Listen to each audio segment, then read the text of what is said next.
என்ன சாதி பண்ணின? செட்டியாரா? நாடாரா? தேமரா? இல்லை மாதிரி சேர்வார்.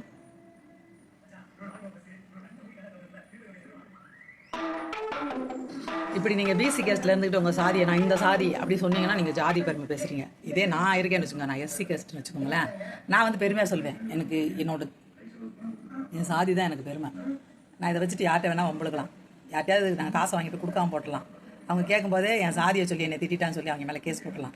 அவங்க வாயை பிடுங்கணும். கேமரா பின்னாடி வச்சுக்கிறேன் நான், கேமரா ஒரு ஆள் பிடிச்சிட்டு இருப்பான். இங்கே வந்து நான் பள்ளிக்கூடத்து பிள்ளைங்கள்லாம் நாங்கள் அடுத்த தலைமுறைக்கு உருவாக்கி விடுவோம். அந்த பிள்ளைங்க மனசில் வந்து திணிப்போம், நம்ம வந்து இந்த சாதியாக இருக்கிறதுனால மட்டும்தான் இவங்க இப்படி நடந்துக்கிறாங்க. அது அவன் நலந்தான், அவனோட பட்டா நலமாக தான் இருக்கும். ஆனாலும் நம்ம போகிறதுக்கு தடுக்கிறான். வேறு சாதிக்காரன் போகிறதுக்கு தடுத்தா இது சாதி பிரச்சனையாக மாறாது. நம்ம போகிறதுக்கு தடுத்தானா நம்ம எஸ்டி பிரிவு இருக்குல்ல, அது வழியாக அவனை வந்து உண்டு இல்லைன்னு பண்ணிடலாம். இந்த மாதிரி தீண்டாமையை கடைப்பிடிக்கிறான் அப்படின்னு சொல்லிக்கலாம் அப்படின்ட்டு எல்லாமே சேட்டை பண்ணிக்கிட்டு இருக்காங்க. மக்கள் தான் வெளிப்பாடாக இருக்கணும். தேவையே இல்லாமல் நிஜமாக ஒரு ஊருக்குள்ளே நியாயம் இல்லாமல் தீண்டாமையை கடைப்பிடிக்கிறான் இல்லை அவங்கள கஷ்டப்படுத்துகிறாங்கன்னா அது கண்டிப்பாக கேட்கக்கூடியது. நான் வந்து அதுக்கு எதிரான ஆள் தான். ஆனால் ஒரு விஷயத்தை கிரியேட் பண்ணுறது, மற்றவனை வாழ விடக்கூடாது, அவனை வந்து தொந்தரவு கொடுக்கணும், அவனுக்கு அவமானத்தை வாங்கி கொடுக்கணும் அப்படின்னு பிளான் பண்ணி பள்ளிக்கூடத்து பிள்ளைங்களை வச்சு பள்ளிக்கூடத்து பிள்ளைங்களை இவங்க அரசியலுக்கு பயன்படுத்தலாமா? இது யாராவது கேள்வி கேட்குறாங்களா? பள்ளிக்கூடத்து பிள்ளைங்களை பயன்படுத்தலாமா? இப்போ எங்கேயா ஊர்வலம் போகிறது கூட பள்ளிக்கூடத்து பிள்ளைகளை பயன்படுத்தக்கூடாதுன்னு சொல்கிறாங்க.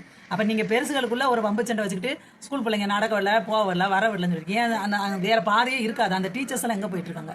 அங்கே ஒரு ஸ்கூல் இருக்குன்னா கண்டிப்பாக டீச்சர்ஸ்னு ஒருத்தவங்க போவாங்களா வருவாங்களா? அவங்களுக்கு பாதியில் மொத்தமாக அந்த ஊர் எப்படி இருக்குது என்னன்னு யாராவது ஒரு வீடியோ எடுத்து போடுறாங்களா? பேதியில் போடுறீங்க, ஒரே ஒரு வீடியோ தான் சுற்றி வருது. ஒரு 3 பேர் காட்டுறாங்க, ஒரு அம்மா பாவம் வயசான அம்மா, அவங்களுக்கு தொல்லை கொடுத்துருக்காங்க. இந்த பிள்ளைங்கள்லாம் அப்படியே கொக்கரிக்குதுங்க. பிள்ளைங்க மாதிரியா இருக்குங்க, பள்ளிக்கூடத்துக்கு போகிற பிள்ளைங்க மாதிரியா இருக்குது, கொக்கரிச்சிட்டு கிடக்குது. அப்போ இந்த மாதிரி பிள்ளைங்கள்லாம் நாளைக்கு என்ன பண்ணுங்க? இன்னும் சாதியை வந்து சாதி வரியை அதிகப்படுத்தும். அப்போ ஒடுக்கப்பட்ட மக்களும் சாதி வரியோடு இருக்காங்க தானே அர்த்தம். முதல் சாதி வரி அவங்க கிட்ட தானே இருக்குது. அவங்க தானே இந்த மாதிரி சேட்டையை பண்ணுறாங்க. ஒரு கலவரத்தையோ ஒரு பிரச்சனையோ உருவாக்குறதுக்கு முயற்சி பண்ணுறது கண் கூட தெரியுதுல்ல எனக்கு. கொஞ்ச நாளைக்கு முன்னாடியே தண்ணி டேங்கில் பீ மிதந்துச்சு.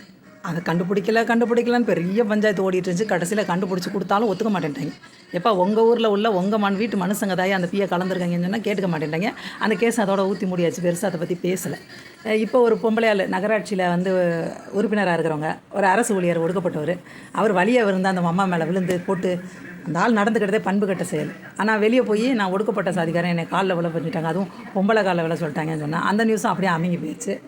இப்போ இவங்க எங்கள் பட்டா நல்லா இந்த பக்கம் வராதிங்கன்னு சொன்னால் சரிங்க அப்படின்னு கேட்கணும். இல்லை வாங்க கோர்ட்டில் என்னென்னு பார்க்கலாம், போலீஸ்கிட்ட போகலாம் அப்படின்னு போனோம். அதை விட்டு அவங்கள உசுப்பேற்றி வீடியோ எடுத்து போட்டுக்கிருக்காங்க.